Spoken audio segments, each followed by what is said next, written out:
بھی اے نوجوان مسلم تدبر بھی کیا تو نے، وہ کیا گردوں تھا تو جس کا ہے ایک ٹوٹا ہوا تارا.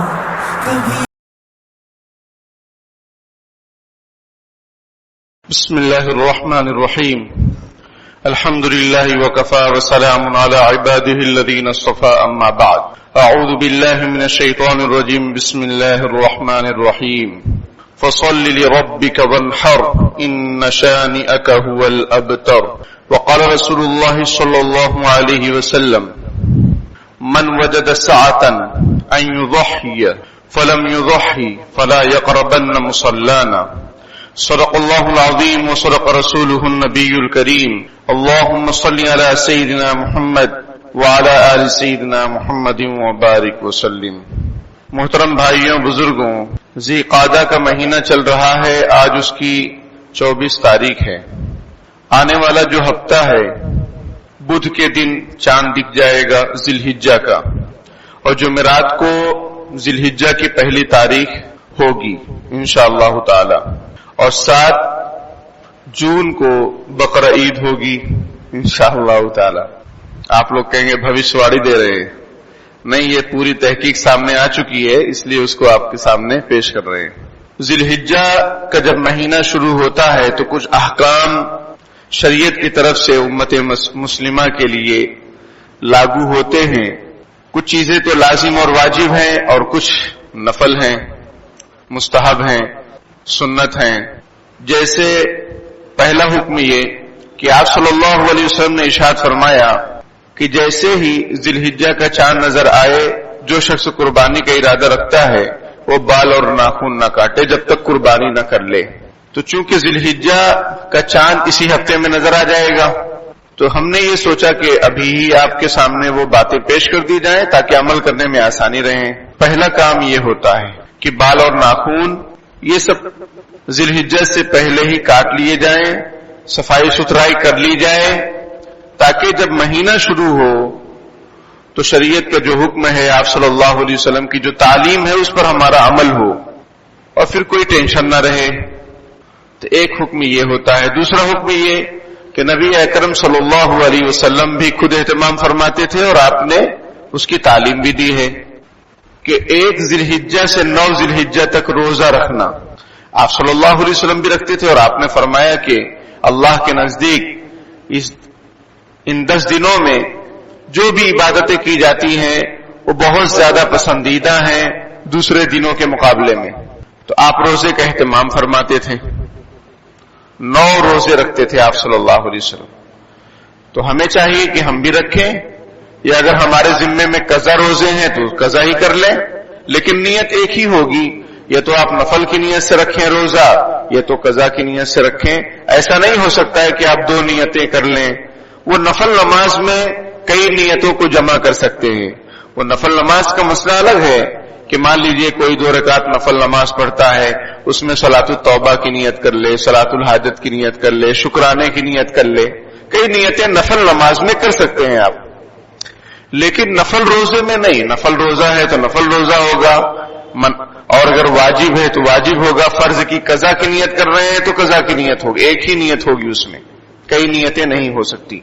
اسی طرح سے نبی اکرم صلی اللہ علیہ وسلم نے فرمایا کہ جیسے ہی ذی الحجہ شروع ہو جائے، کثرت سے اللہ کی تعریف بیان کرو، تسبیح بیان کرو، کلمہ پڑھو، اللہ کی بڑائی بیان کرو، تسبیحات کا اہتمام، سبحان اللہ والحمد للہ ولا الہ الا اللہ واللہ اکبر. پھر جب 9 ذی الحجہ کی فجر ہوگی تو تکبیرات تشریق پڑھنا ہر مرد اور عورت پر واجب. مردوں پر بلند آواز سے، عورتوں پر آہستہ آواز سے. وہ تکبیرات تشریق 9 ذی الحجہ سے ہیں 13 ذی الحجہ کی عصر تک.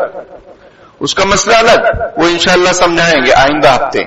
لیکن تسبیحات کی پابندی، اہتمام، ذکر و فکر کا اہتمام، وہ 1 ذی الحجہ سے ہی ہونا چاہیے. آپ صلی اللہ علیہ وسلم کا یہ فرمان 1 ذی الحجہ سے، پہلی ذی الحجہ سے. ویسے تو اللہ کا ذکر اور اس کی فکر یہ ہمیشہ ہونی چاہیے. قرآن میں جگہ جگہ یا ایھا الذین آمنوا اذکروا اللہ ذکرا کثیرا، اے ایمان والو اللہ کا ذکر کثرت سے کرو، خوب کرو. حدیث شریف میں اتنا ذکر کرو کہ لوگ تم کو پاگل کہیں. ہم لوگ پاگل کسی اور چیز میں ہیں، ذکر فکر میں نہیں ہے. دنیا کے پیچھے پاگل ہے، سمجھ میں آئی بات، مال کے پیچھے پاگل ہیں، اور پتہ نہیں کیا کیا، ہر ایک کا ٹینشن الگ الگ ہے. تو ذکر کثرت سے کرنے کا حکم تو قرآن میں ہے. وسبح بحمد ربک بالعشی والابکار، اپنے رب کی تسبیح بیان کرو، تعریف بیان کرو صبح و شام، یعنی ہر وقت.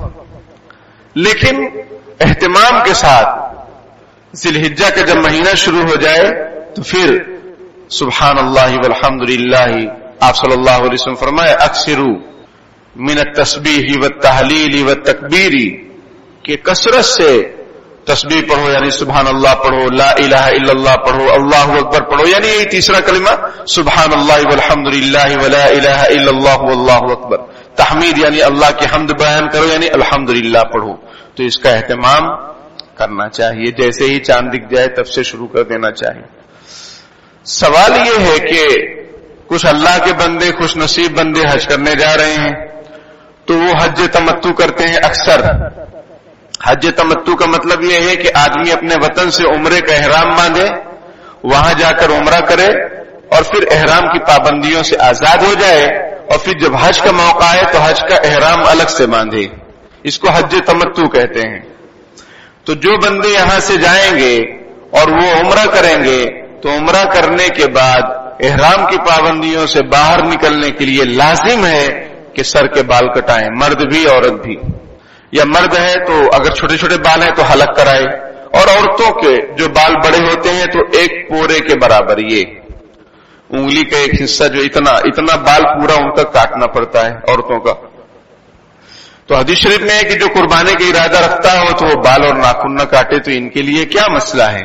تو ان کے لیے یہ مسئلہ ہے کہ ان کو بال کٹانا ہی کٹانا ہے. سر مڈانے کی ضرورت ہے تو مڈانا ہی مڈانا ہے، کمپلسری ہے، ضروری ہے. وہ اس حدیث کے مطابق عمل کرنے کی کوشش نہ کریں بلکہ وہ اپنا فریضہ ادا کریں. یہ تو ان لوگوں کے لیے ہے جو اپنے مقام پر ہیں، حج عمرے میں نہیں ہیں اور قربانی کا ارادہ رکھتے ہیں، تو پھر وہ بال اور ناخن نہ کاٹیں. لیکن اگر کسی نے کاٹ لیے تو کیا ہوگا؟ کچھ نہیں ہوگا، کوئی گناہ بھی نہیں ہوگا. نہ کرو تو اچھا ہے، ثواب کا کام ہے، اور اگر کر لیے تو کوئی گناہ نہیں ہے. بات سمجھ رہے ہیں؟ اور کوئی شخص ایسا ہے کہ جس کے بال اور ناخن کاٹے ہوئے 40 دن سے زیادہ ہو رہے ہیں، اب وہ بھول گیا تھا، اب ذی الحجہ میں اس کو یاد آیا کہ میرے بال کاٹے ہوئے 40 دن ہو گئے ہیں. صفائی ابھیان جیسے بغل کے، زیر ناف، یہ سب 40 دن سے زیادہ ہو گئے، مونچھ 40 دن سے زیادہ ہو گئی. تو اس کو تو ذی الحجہ کے ان 10 دنوں میں بھی بال کاٹنا ضروری ہے، صفائی کرنا ضروری ہے.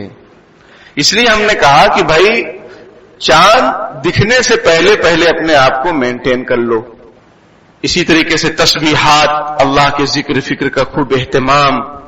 پھر جب 9 ذی الحجہ کی فجر ہوگی تکبیرات تشریق بھی شروع ہو جائیں گی. ہر نماز کے بعد بلند آواز سے اللہ اکبر لا الہ الا اللہ واللہ اکبر وللہ الحمد. اس کو اگر نہ یاد ہو تو یاد کر لو، اور اپنی گھر کی خواتین سے بھی پوچھو کہ یہ یاد ہے کہ نہیں تکبیرات تشریق. اگر نہ یاد ہو تو لکھ کر یاد کر لو، ابھی ٹائم ہے. کیونکہ یہ ہر مرد عورت بالغ پر کمپلسری ہے، واجب ہے، لازم ہے. نہیں کریں گے گنہگار ہوں گے. تو یہ عبادت موسمی عبادت ہے، پورے سال تھوڑی ہے تکبیرات تشریق. آپ پڑھیں گے تو گناہ بھی نہیں، اچھی بات ہے، اللہ کا ذکر و فکر کرتے رہو.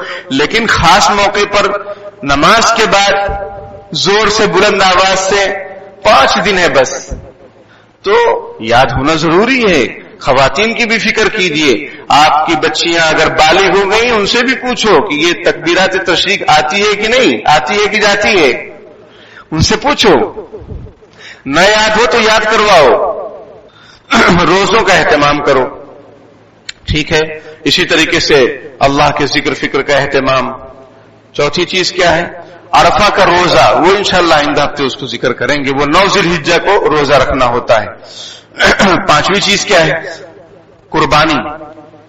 آپ صلی اللہ علیہ وسلم نے فرمایا کہ قربانی کے دنوں میں سب سے افضل عمل اللہ کے نزدیک احراق الدم یعنی خون بہانا ہے. اور یہ قربانی صرف اس امت کے لیے نہیں ہے بلکہ ہر امت میں اللہ نے قربانی کو رکھا. وَلِكُلِّ أُمَّةٍ جَعَلْنَا مَنسَكًا لِيَذْكُرُوا اسْمَ اللَّهِ عَلَى مَا رَزَقَهُم مِّن بَهِيمَةِ الْأَنْعَامِ. سمجھ میں آئی بات؟ تو ہر امت کے اندر قربانی کا سلسلہ رہا.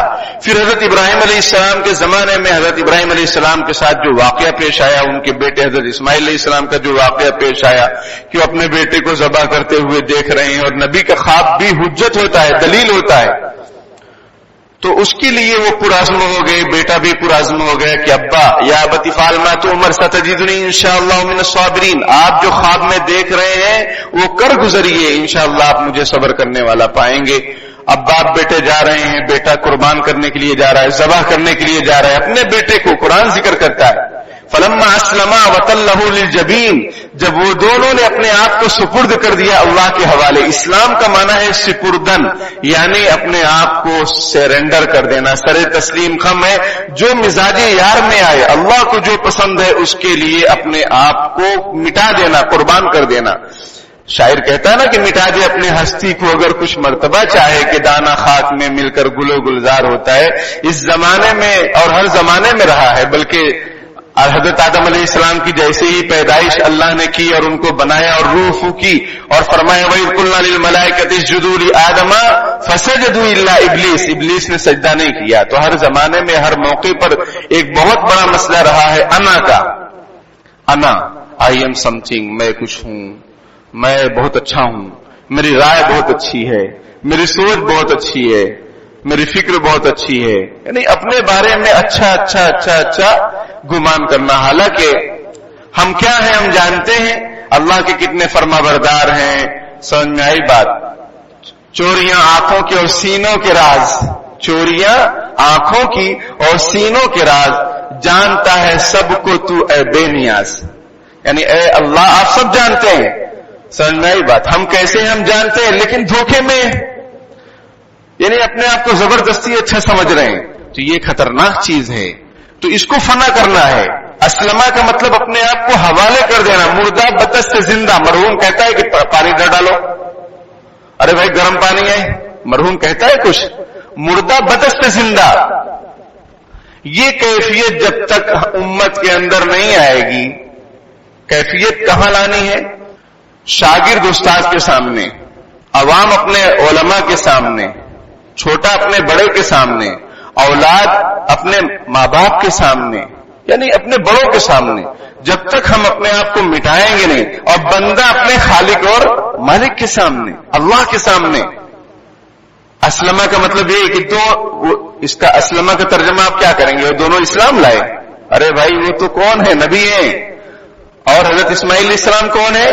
ہمارے نبی صلی اللہ علیہ وسلم کے جد امجد ہیں, انہی کی نسل سے آپ صلی اللہ علیہ وسلم ہیں. حضرت اسماعیل علیہ السلام بھی نبی ہیں. وَاذْكُرْ فِي الْكِتَابِ إِسْمَاعِيلَ إِنَّهُ كَانَ صَادِقَ الْوَعْدِ وَكَانَ رَسُولًا نَبِيًّا. قرآن کہہ رہا ہے اسلمہ کا معنی ہوگا اپنے آپ کو اللہ کے حوالے کر دینا, اپنی کوئی مرضی نہیں کرے. میرا بیٹا وہ بھی اتنی دعاؤں کے بعد اور بڑھاپے میں پیرانہ سالی کے اندر بچہ پیدا ہو رہا ہے, اس کو قربان کر دیں گے, ایسا کیسا؟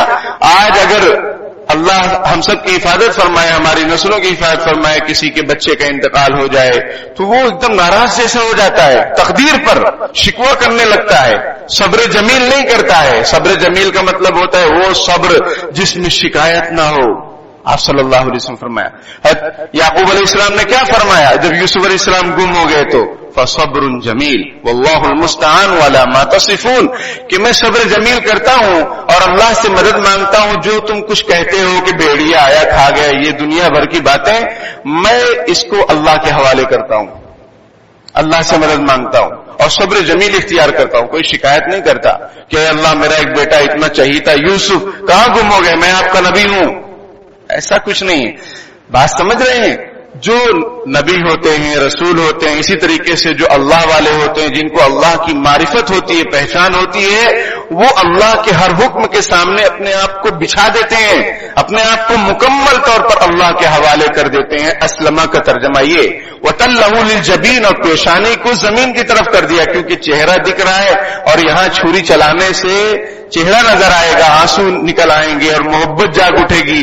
سمجھ میں آئی بات؟ باپ ہے نا، کوئی پاپ تو تھوڑی ہے، باپ ہے چھوٹا سا بچہ 10-12 سال کا، سمجھ رہے ہیں؟ تو پیشانی کے بل کر دیا گیا حضرت اسماعیل علیہ السلام کو، اور چھری چلانے کی کوشش کی جا رہی، لیکن چھری چل نہیں رہی ہے، کیونکہ ہر چیز اللہ کے حکم کی محتاج ہے۔ حضرت ابراہیم علیہ السلام کو آگ میں پھینکا گیا، آگ گلے گلزار ہو گئی۔ قلنا یا نار کونی بردا وسلاما علی ابراہیم، ہم نے کہا اے آگ تو ٹھنڈی ہو جا، اور بہت ٹھنڈی نہیں، کیونکہ ٹھنڈی سے بھی مائنس ٹھنڈی، یہ ٹھنڈی وہ ٹھنڈی، کتنے لوگ مر گئے، ایسا ویسا دنیا بھر کی باتیں۔ تو قلنا یا نار کونی بردا وسلاما، ٹھنڈی کے ساتھ ساتھ سلامتی والی ہو جا۔ کس کے لیے؟ ابراہیم علیہ السلام کے لیے۔ تو اللہ وہ ذات ہے، اور ابراہیم علیہ السلام وہ اللہ کے بندے ہیں، خلیل اللہ ہیں۔ کیسی قربانیاں قرآن نے ذکر کیا، وَإِذِ ابْتَلَىٰ إِبْرَاهِيمَ رَبُّهُ بِكَلِمَاتٍ فَأَتَمَّهُنَّ، کہ ابراہیم علیہ السلام کو اللہ نے چند باتوں میں آزمایا، ان کے رب نے آزمایا، وہ کھرے اترے۔ وَإِبْرَاهِيمَ الَّذِي وَفَّىٰ، وہ ابراہیم جس نے وفا کیا۔ اور ہم بھی اللہ کے بندے ہیں، ہم کو بھی وفاداری کا ثبوت ہمیشہ ہر مرحلے میں دینا چاہیے۔ یہ نہیں کہ اپنی نفسانیت، اپنی خواہشات، اپنی آرزو، اپنی تمنا، سمجھ میں آئی بات؟ اسی طریقے سے ارمان بہت چلتے ہیں شادی کے موقع پر، ان کے ارمان، ان کے ارمان، ارمان میں اللہ اور رسول کے فرمان توڑے جاتے ہیں۔ تو یہ کون سی جو ہے وفاداری ہے اللہ رب العالمین کے ساتھ؟ ہم تو شیطان کے ساتھ وفاداری کر رہے ہیں، فضول خرچی کر کر کے۔ ان المبذرین کانوا اخوان الشیاطین، کہ جو فضول خرچی کرتے ہیں وہ شیطانوں کے بھائی ہیں۔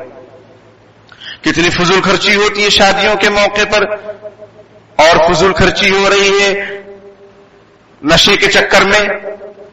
سمجھ میں آئی بات؟ نشہ، عجیب عجیب طریقے کی چیزیں مارکیٹ میں مل رہی ہیں، نئی نسل اس میں مبتلا ہو رہی ہے، اور بھی لوگ اس کو استعمال کر رہے ہیں، کھرا وغیرہ، یہ کوئی ثواب کی چیز ہے؟ یہ سب فضول خرچی کے قسم میں آئے گی، اور یہ گناہ ہوگا۔ ایسی چیزیں جس سے آپ کینسر میں مبتلا ہو جائیں، جو آپ کو ہلاکت میں پہنچا دے، وہ اس کے ناجائز ہونے میں کسی کو شبہ ہو سکتا ہے۔ کبھی کبھار کوئی چیز استعمال کر لیے، نقصان نہیں دی تو الگ چیز، باقی یہ کہ پابندی سے اس کے بغیر کام ہی نہیں ہو رہا ہے، تو پھر اس سے بچنا چاہیے۔ تو بہرحال قربانی کا جو فلسفہ ہے وہ یہ ہے کہ اپنے آپ کو اللہ کے حوالے کر دو ہر معاملے میں، جیسا کہ حضرت ابراہیم علیہ السلام اور اسماعیل علیہ السلام نے اپنے آپ کو اللہ کی فلما اسلم وتلوا للجبین ونادیناہ ان یا ابراہیم قد صدقت الرؤیا انا كذلك نجزی المحسنین ان هذا لهو البلاء المبین وفدیناہ بذبح عظیم وترکنا علیہ فی الآخرین سلام علی ابراہیم۔ سورہ صافات میں تفصیلات موجود ہیں کہ اللہ نے حضرت ابراہیم علیہ السلام کو آزمایا، وہ کھرے اترے۔ پہلی آزمائش یہ کہ اپنے ابا کو دین کی دعوت دو، اور ابا کیسے ہیں؟ جو بت بناتے ہیں۔ اب ابا کو دعوت دے رہے ہیں، سمجھا رہے ہیں، سورہ مریم میں اس کا ذکر ہے، اے ابا یا ابت لا تعبد الشیطان ان الشیطان کان للرحمن عصیا، اے ابا آپ شیطان کی پرستش مت کیجیے، شیطان خدا کا نافرمان ہے۔ اے ابا آپ ایسی چیز کی کیوں پرستش کرتے ہیں، نہ جو سنتا ہے، نہ جو دیکھتا ہے؟ سمجھ نہیں بات؟ یہ بت نہ سنتے ہیں نہ دیکھتے ہیں، کچھ بھی نہیں کر سکتے۔ اے ابا ایک اللہ کی عبادت کیجئے جو میرا اور آپ کا رب ہے۔ لیکن ابا کہتے ہیں لئن لم تنتہی لارجمنک واہجرنی ملیا، اے ابراہیم تم ان باتوں سے باز آ جاؤ ورنہ میں پتھر لے کر تم کو ختم کر دوں گا، مار دوں گا، سمجھ میں آئی بات؟ سنسار کر دوں گا، اور مجھے چھوڑ کے نکل جاؤ۔ واہجرنی ملیا، مجھے اپنی شکل مت دکھانا۔ تو حضرت ابراہیم علیہ السلام اس کے لیے تیار۔ ابا اگر کہہ رہے بھائی نہیں مانیں گے ہم آپ کی بات اور تم نکل جاؤ، تو دین اسلام کے لیے نکل گئے۔ آج بھی یہ مسئلہ ہے کہ کوئی بچہ مان لیجئے وہ اسلام میں آتا ہے، اب اس کے ماں باپ کہتے ہیں نہیں کفر شرک کرو، تو وہ کہے گا نہیں مجھے سنویدھان کی طرف سے اجازت ہے، میں کسی بھی دھرم کو فالو کر سکتا ہوں۔ اور اسلام کیا کہتا ہے؟ وہی حضرت ابراہیم علیہ السلام کی نقش قدم پر چلو، ان کی سیرت کو اپناؤ کہ ابا سمجھ رہے تو ٹھیک ہے، اور اگر وہ کہہ رہے ہیں نہیں یہ سب بات کرنا نہیں، ہونا نہیں، سمجھ گئے تو کوئی بات نہیں، گھر سے نکل گئے۔ پھر حضرت ابراہیم علیہ السلام کو حکم ہوا کہ ملک شام سے نکل کر مکے میں آؤ، اور وہ مکہ کیسا بھی بسا نہیں ہے، بے آب و گیا ہے، نہ وہاں نہ بندہ ہے، نہ وہاں کوئی سمجھیے جانور ہے، کچھ بھی نہیں، بس ایسے ہی میدان میں پہاڑی علاقے میں، اور وہ بھی ابھی چھوٹا سا بچہ دودھ پی رہا ہے، حضرت اسماعیل علیہ السلام حضرت ہاجرہ کو لے کر وہاں آئے اور اللہ کے حکم سے چھوڑ کے چلے گئے۔ یہ سب آزمائش کی چیزیں ہیں۔ آج لوگ 2 دن بھی اپنی بیوی کے بغیر نہیں رہ پاتے ہیں، میکے نہیں جانے دیتے ہیں، دنیا بھر کی باتیں، سمجھ میں آئی بات؟ تو یہاں پہ کوئی سیکیورٹی نہیں، لیکن اللہ کا حکم ہے، اللہ فاللہ خیر الحافظہ، اللہ بہترین حفاظت کرنے والا ہے، اور وہ چھوڑ کر چلے گئے۔ اب وہ پانی کے لیے پریشان، اسماعیل علیہ السلام ایڑی رگڑ رہے ہیں، پانی ہی نہیں ہے، سمجھ میں آئی؟ حضرت ہاجرہ صفا مروہ جو پہاڑ ہے اس پر دوڑ رہی ہیں، اسی لیے اس کی صحیح ہے، اسی لیے اس کی صحیح۔ آپ یاد رکھیے کہ یہ جو کچھ بھی حج کے مناظر ہے اور اعمال ہے، اکثر وہی ہے جو حضرت ابراہیم علیہ السلام نے کیا۔ حضرت ابراہیم علیہ السلام کو شیطان بہکانے آیا کہ اپنے بچے کو کہاں ذبح کر رہے ہو، تو حضرت نے اس کو کنکری ماری، تو حاجی لوگ بھی کنکری مارتے ہیں۔ ان کی بیوی حضرت ہاجرہ رضی اللہ تعالیٰ عنہ صفا مروہ کے درمیان انہوں نے چکر لگایا کہ کہیں کوئی دکھ جائے، پانی کی کوئی شکل مل جائے، کوئی قافلہ نظر آ جائے کہ ہم اپنے بچے کو پانی پلا دیں، تو وہ صحیح واجب ہو گئی عمرے کے اندر، سمجھ میں آئی بات؟ اور مرد حضرات کے لیے حکم ہے کہ وہ میلین اخضرین جو گرین لائٹ ہے اس کے درمیان میں ذرا تیزی سے چلیں، دوڑنے کی شکل اختیار کریں۔ تو یہ سب انہی کا طریقہ، اللہ نے اس کو یادگار بنا دیا۔ پھر اپنے بیٹے کو ذبح کرنے کی کوشش کر رہے ہیں، چھری نہیں چل رہی ہے، چھری نہیں چل رہی ہے، اللہ نے جنتی جانور بھیج دیا اس کو، اور اللہ نے آواز دی، یا ابراہیم پر صدقت الرؤیا، اے ابراہیم آپ نے خواب کو سچ کر دکھایا، یعنی آپ کو جو حکم دیا گیا اس کو پوری کرنے کے آپ نے اس کو پوری کرنے کی اپنی طرف سے کوشش کی، لیکن اللہ کو منظور نہیں تھا کہ حضرت اسماعیل علیہ السلام ذبح ہوں، سمجھ میں آئی بات؟ تو جنتی جانور آیا، اس کو ذبح کیا گیا۔ یہ ہم جو جانور ذبح کر رہے ہیں اسی کی یادگار ہے، اور اس میں اس بات کا سبق ہے کہ دیکھیے جانور، حدیث شریف میں ہے کہ جو آدمی جانور کو ذبح کرتا ہے قیامت کے دن اس کے کھر کو، اس کے بال کو، سب چیزوں کو لے کر آئے گا، وہ مطلب اس کا ثواب ملے گا اس کو۔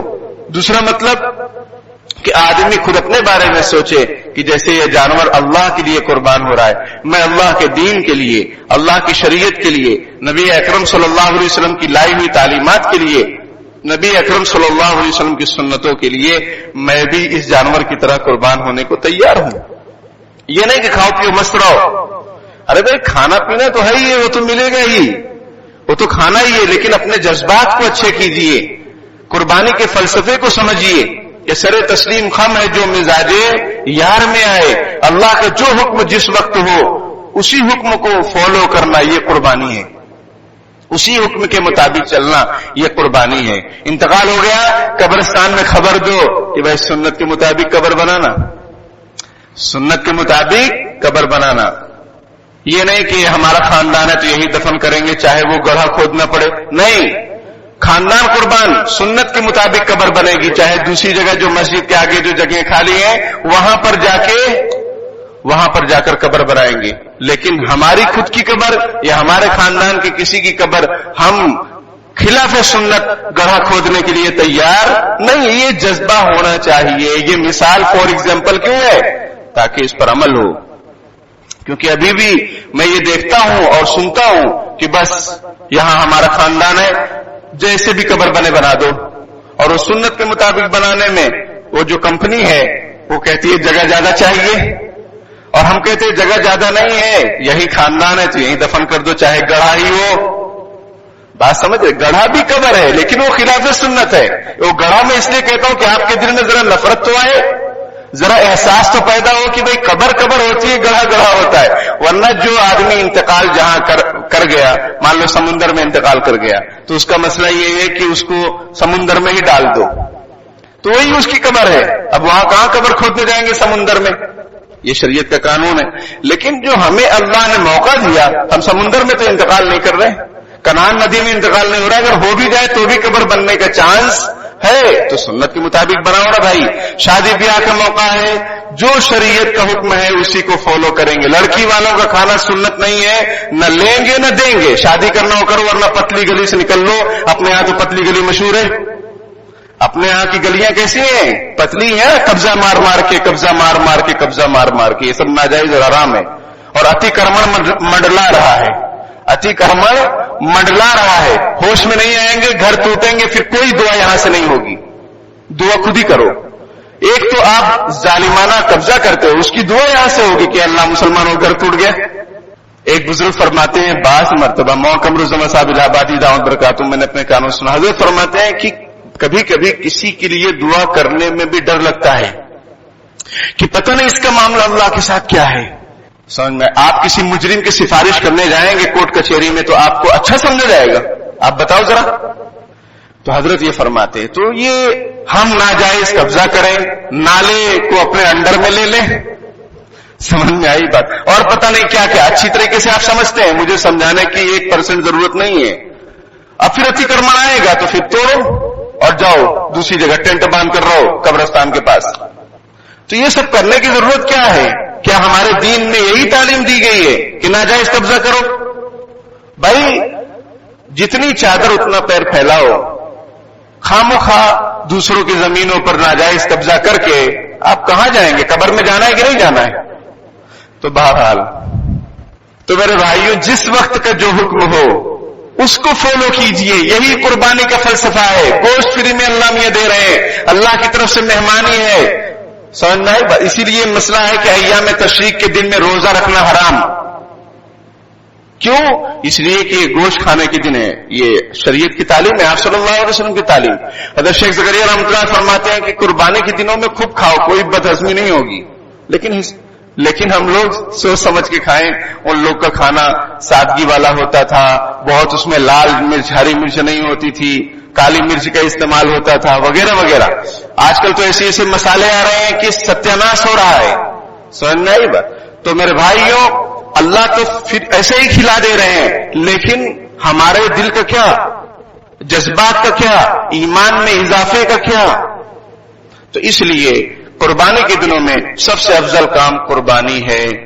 کوئی کہے کہ صدقہ کر دو, خیرات کر دو, یہ سب صحیح نہیں ہے. کوئی یہ کہے کہ ایک ہی جانور پورے گھر کی طرف سے ہے, وہ مسئلہ الگ ہے. اس کی تحقیق علماء کرام سے کرو, اور اس کے چکر میں مت پڑو کہ ہاں ایک بکرا خرید لیے پورے گھر کی طرف سے ہو گیا. اس کا مطلب کیا ہے؟ علماء کرام سے تحقیق کرو. جو صاحب نصاب ہے اس پر قربانی لازم ہے. اگر بیوی کے پاس زیورات ہیں, وہ زکات نکالتی ہے, یا اتنا ساز و سامان ہے جو نصاب کے برابر پہنچ جائے. سمجھ میں آئی بات؟ نصاب کے برابر یعنی 52.5 تولہ چاندی.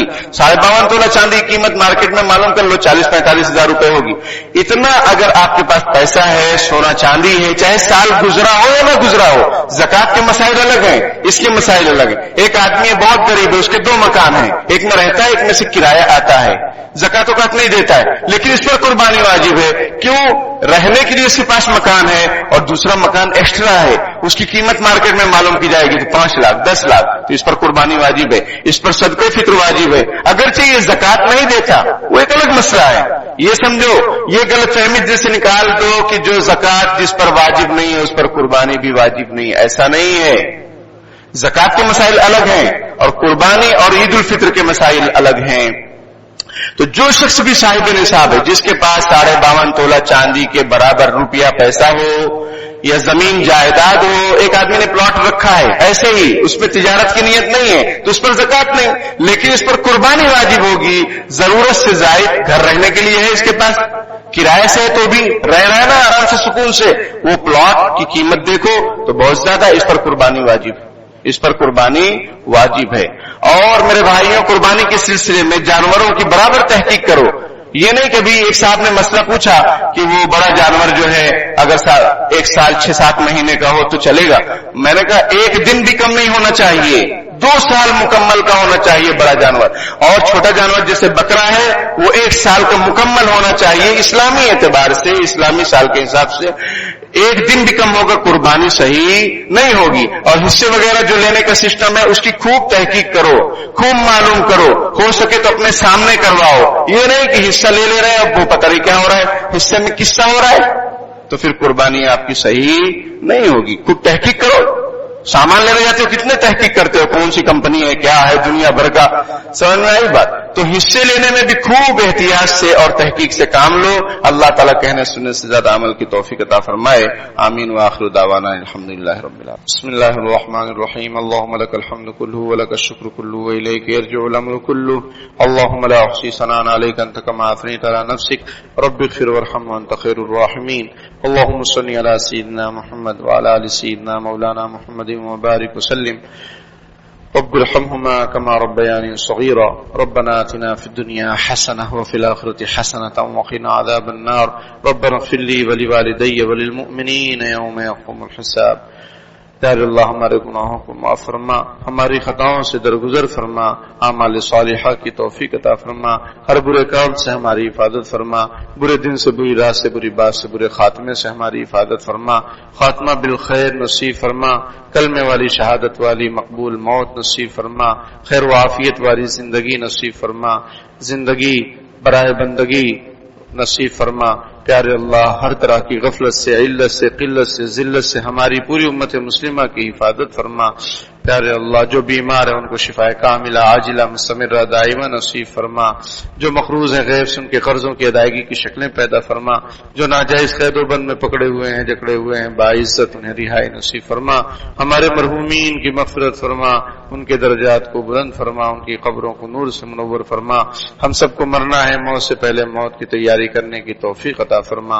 غفلت سے، لایانی سے، بیکاری سے، جھوٹ سے، فراڈ سے، غیبت سے، بہتان سے، بدگمانی سے، بدزبانی سے، دھوکہ دینے اور دھوکہ کھانے سے ہماری حفاظت فرما. پیارے اللہ، ایام قربانی آنے والے ہیں، خیر و عافیت کے ساتھ پورے ملک میں، پوری دنیا میں قربانی کے اعمال کو کرنے کی توفیق عطا فرما. عشرہ ذی الحجہ کے اعمال کو کرنے کی توفیق عطا فرما.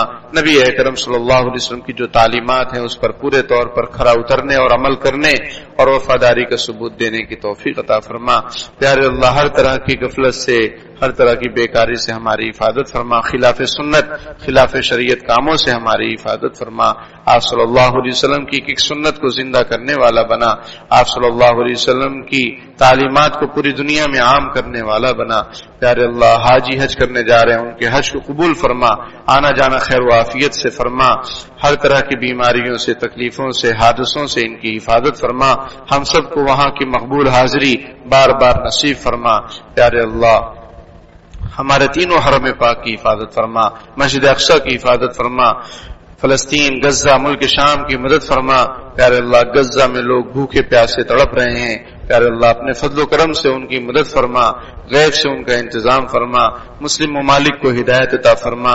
پیارے اللہ، وہ ان کے تعاون کے لیے، مدد کے لیے آگے آئیں.